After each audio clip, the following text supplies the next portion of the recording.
इसी किस्म की धांधली, यदि दुनिया के किसी भी इस तरीके के स्कैंडल को काउंट किया जाएगा धांधली को, तो रीट की परीक्षाएं ये दुनिया में गिनीज बुक में नाम लिखाने लायक धांधली जैसा होगा। हम लोग पूरे तरीके से संकल्पित हैं, प्रतिबद्ध हैं, इस मामले में मजबूत लड़ाई लड़ी जाए। विधायक दल में भी एक राय से तय हुआ था कि रीट के खिलाफ सीबीआई जांच की पूरी मांग तक हम लोग इसको पूरी तरीके से लड़ाई को लड़ेंगे। तो इसलिए अभी देखते हैं, सदन जुड़ेगा और बाकी लोगों की क्या राय होती है उसके अनुरूप की बात करेंगे। आपने मीठी गोलियां बांटी, कल प्रदेश में राजनीतिक नियुक्तियां भी हुई हैं, क्या कोई सिंबल है क्या आपकी आई गोलियां बांटने?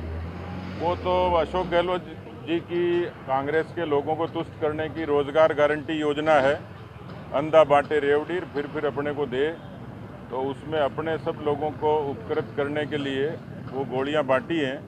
पर 3 साल हो गए, सरकार के एक तरफ तो आर्थिक दिवालियेपन का रोना रोते हैं। अब मुझे लगता नहीं है इन बापड़ों को दफ्तर मिलेंगे, गाड़ियां मिलेंगी, कर्मचारी मिलेंगे, तब तक इनका कार्यकाल पूरा हो जाएगा। क्या विधायकों की नियुक्तियां लाभ के पद के दायरे में आती हैं? हाँ, निश्चित ही है। सुप्रीम कोर्ट की जो रूलिंग है और उसमें अनेक प्रदेशों में इस तरीके से ये फैसले वापस भी लेने पड़े हैं और कानूनी बाध्यता भी रही है। इसका विश्लेषण तो सरकार को नियुक्ति से पहले करना ही चाहिए था, पर मुझे लगता है कि उनके भीतर जिस तरीके की चुनौतियां हैं, जो अंतर्कलह है, जो असंतोष है, उसको दबाने के लिए उन्होंने नैतिकता को भी ताक पर रखा है। कई ऐसे फैसले हुए हैं जो नैतिकता से मेल नहीं खाते हैं। मुझे नहीं लगता कि ये कर पाएंगे, क्योंकि इसी में से ही उनको समाहित करना पड़ेगा। करते हुए 1 घंटे और 8 मिनट तक खड़े होकर एक शब्द भी ना बोले हमारा विरोध दर्ज करवाया और सरकार से मांग की काली रीट और उसके अंदर जिस प्रकार की चीट हुई है, राजस्थान के लाखों नौजवानों के अरमान टूटे हैं और एक षड्यंत्र करता है आज भी पर्दे के पीछे है। आज से पहले इस सरकार के चलते जो भी परीक्षा हुई उन सब पर राजस्थान का नौजवान संदेह करने लगा है। इसलिए हमारी मांग है कुछ पदस्थ बैठे लोगों पर, क्योंकि एसओजी उनसे पूछताछ नहीं कर पाएगी, स्टेट एजेंसी है, इसलिए सीबीआई से जांच कराओ। हमने कल माननीय अध्यक्ष महोदय से भी प्रार्थना की कि हम सदन में भाग लेना चाहते हैं, क्योंकि ये पूरा राज्यपाल महोदय का बजट में एक भी सरकार की नीति नहीं दिखी, सरकार का कार्यक्रम नहीं दिखा।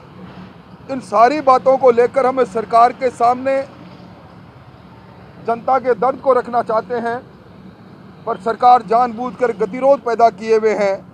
हम आज भी प्रयास करेंगे गतिरोध टूटे, सरकार सीबीआई से जांच की मांग को माने और उसके बाद बहस पर हम सब लोग आने को तैयार हैं, वरना प्रश्नकाल से ही हम अपना विरोध दर्ज करवाएंगे। क्या प्रश्नकाल होने देंगे या नहीं होने देंगे? हम प्रश्नकाल से ही विरोध दर्ज कराएंगे, ना प्रश्नकाल होगा ना सदन चलेगा।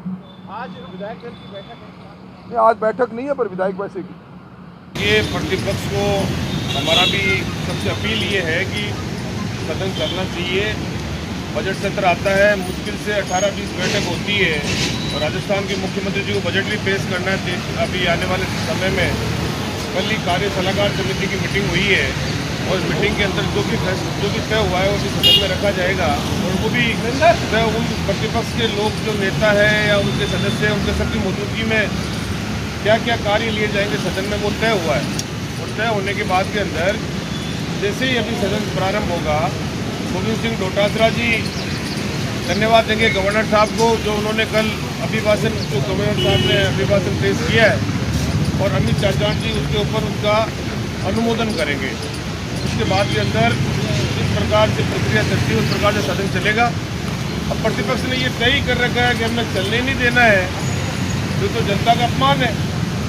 तो राजस्थान की 7 करोड़ जनता ने फैसला कर लिया 2018 में कि प्रतिपक्ष को विपक्ष में बैठना है और उनको अपने राजनीतिक रोटियां सेकने के हिसाब से जब विधानसभा के अंदर यही तय करना है कि हम चलने ही नहीं देंगे। कल तय हो गया था, बात होगी, या रेट की बात हो या अन्य कोई भी बात हो, सदन के नेता ने उनसे भी बात करी है, जांच चल रही है एसओजी द्वारा। और कोई बात आएगी तो नेता अपने आप में पहले भी कह चुके हैं कि हर गलती कीमत मांगती है, जिसने भी गलती की है वो उसको बख्शेंगे नहीं। सदन के नेता ने पहले तय कर लिया, अब उसके बाद में बचता ही क्या है। अगर जांच पूरी हो गई और फिर कोई न्याय नहीं मिल रहा हो तो अलग बात है। इसलिए मेरा तो पुनः एक बार विपक्ष के साथियों से भी ये अनुरोध है कि नए नए सदस्य जीत के आए, उनको बोलने का अवसर मिलना चाहिए, सदन में अपनी बात करने का अवसर मिलना चाहिए। बहुत महत्वपूर्ण बजट आ रहा है, वो अपनी बात को ढंग से रख सकें, वो उनको अवसर मिलना चाहिए और सदन को बराबर चलना चाहिए। ये मेरी अपील है विपक्ष के साथ।